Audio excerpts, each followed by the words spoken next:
this is we're going recording, and I'm going to mark off some things, and this will be part 1 of the review. I'll get started. This was the network that we used, and we're going to use some configurations from that, and we'll talk a little bit about a number of those. First of all, these addresses that we used, if you remember, we calculated those. We did the subnetting in order to have how many hosts. Well, you could calculate it if you looked at that /27, if you look back when we did that, 24, 25, 26, 27, and then we subnetted one of those again. But we took 3 of those, that left us 5 left on the right, and those 5, 2 to the 5th, would give us 32, and so that would give us 30 hosts.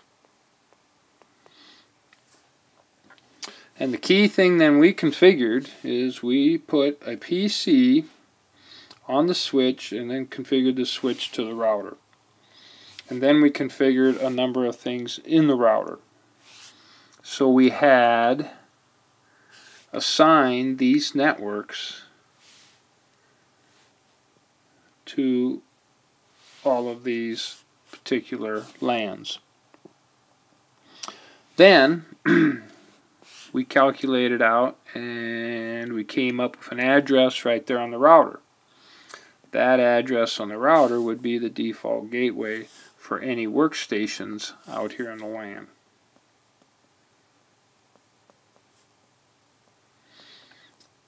You know, it maybe is obvious, but that would have to be on the same network. That would have to be on the same network.